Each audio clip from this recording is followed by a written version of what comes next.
quel bilan peut-on faire de l'analyse concurrentielle?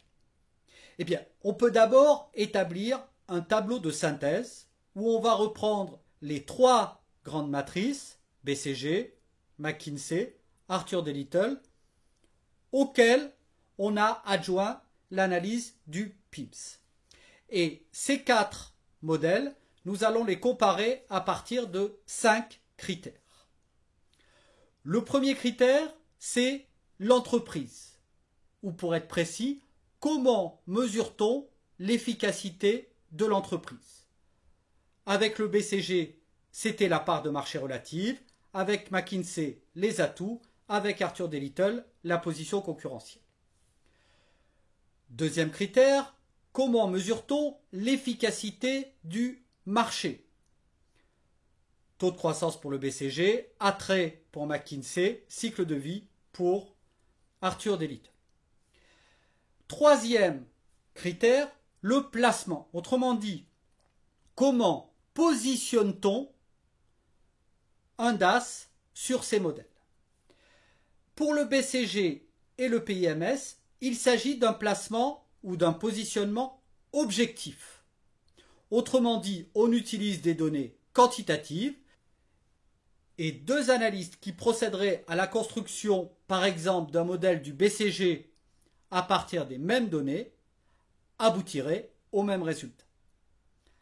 A l'inverse, pour McKinsey et Arthur D. Little, il s'agit d'un placement plus subjectif. Le fait de faire appel à des variables qualitatives implique que l'on va avoir des marges d'appréciation et donc que deux analystes différents pourront arriver à des résultats différents.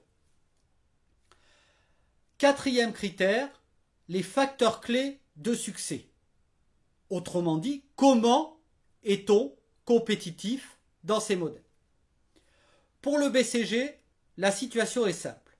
La seule façon d'être compétitif, c'est d'avoir les coûts les plus faibles.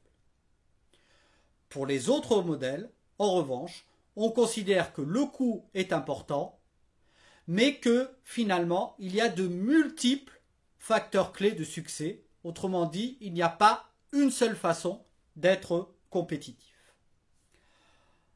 Enfin, dernier critère, l'orientation. Autrement dit, comment construit-on ces modèles? Pour le BCG et le PIMS, c'est un positionnement qu'on appelle top-down, du haut en bas. On le décide et il n'y a pas de participation des personnes à la construction du modèle. Le modèle est purement objectif. En revanche, pour McKinsey et Arthur D. Little, c'est une conception plus bottom-up, de bas en haut. Autrement dit, l'analyste ne peut à lui seul réfléchir au meilleur positionnement, il y a des discussions autour de la construction des critères. Maintenant, quels sont les apports et quelles sont les critiques qu'on peut apporter à ces modèles? Le premier apport, sans doute le plus important, c'est que ces modèles donnent la possibilité d'articuler la stratégie corporate, globale de l'entreprise et les stratégies business. Cela permet de gérer la diversité, autrement dit de gérer des entreprises qui ont des activités ou des DAS très différents. Repensons à l'exemple de Bouygues. Cela permet également de comprendre que les DAS ne peuvent être vus indépendamment les uns des autres. Quand dans une grande entreprise, une activité va gagner de l'argent, l'argent généré doit être utilisé pour financer de nouvelles activités. Et puis, il y a autre chose. Ce que ces modèles ont apporté, c'est la possibilité d'avoir une sorte de représentation à partir de laquelle on peut parler de stratégie. Ce que l'on peut appeler un objet intermédiaire, quelque chose qui va favoriser la discussion entre les stratèges. Quand des architectes construisent un immeuble, ils construisent souvent une maquette qui leur permet de discuter avec les clients et les futurs occupants.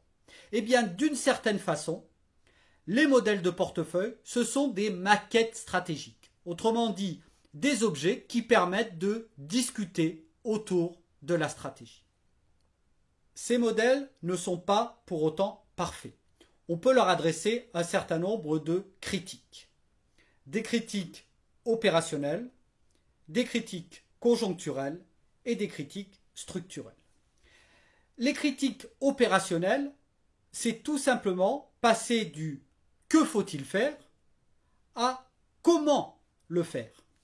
C'est une chose de savoir que pour tracer un diagramme ou une matrice du BCG, j'ai besoin de connaître la part de marché des principaux concurrents.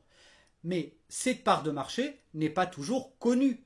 Il n'est pas facile de connaître exactement la part de marché du concurrent. De la même façon, le taux de croissance du marché est connu souvent avec retard. Il est donc difficile de construire le modèle. Le deuxième type de critique qu'on peut leur adresser à ce type de modèle, ce sont des critiques conjoncturelles. Autrement dit, il ne faut pas oublier que ces modèles ont été construits dans les années 70, à un moment donc où la situation économique n'était pas du tout la même qu'aujourd'hui. En l'occurrence, on parle de modèles de croissance, tout simplement parce qu'ils ont été construits à une époque où les grandes économies, notamment occidentales, étaient en phase de croissance. Le deuxième aspect conjoncturel, c'est que on raisonne souvent sur une forme de concurrence fermée. Mes concurrents d'aujourd'hui seront mes concurrents de demain. Or, l'incertitude apportée par la mondialisation conduit à penser que cette notion de concurrence fermée n'est plus acceptable.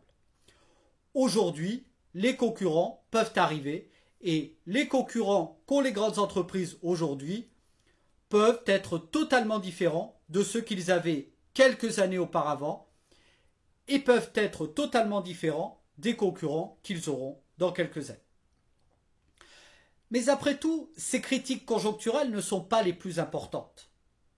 Si on considère que le seul problème posé, par exemple, par la matrice du BCG, c'est de considérer que le marché est porteur à partir de 10%, eh bien, il suffirait de changer cette valeur, de la remplacer par 3, 4, 5% et continuer à construire le modèle. Mais les critiques conjoncturelles ne sont pas les plus graves. Les plus graves, ce sont les critiques structurelles, autrement dit les critiques qui tiennent au modèle lui-même. Ces critiques, elles sont au nombre de deux.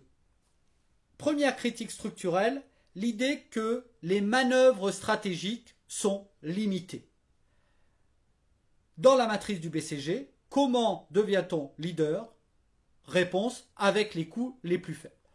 Or, quand on regarde la situation économique aujourd'hui, on se rend compte que les entreprises qui sont leaders aujourd'hui ne sont pas nécessairement celles qui ont les coûts les plus faibles. Si l'on prend l'exemple des smartphones, les smartphones Apple ne sont pas les smartphones les moins chers du marché. Et la production faite par Apple n'est pas la production la moins chère du marché. La deuxième critique que l'on peut adresser à ces modèles, c'est qu'ils reposent sur un contexte concurrentiel trop marqué. Ils reposent sur le contexte de la grande entreprise. Or aujourd'hui, la vie économique passe également par des structures d'entreprise beaucoup plus mobiles, beaucoup plus petites, différentes, qui sont centrées sur des produits particuliers et non plus sur l'idée d'un modèle d'entreprise qui serait nécessairement une grande entreprise ayant des produits différents, intervenant sur des marchés différents.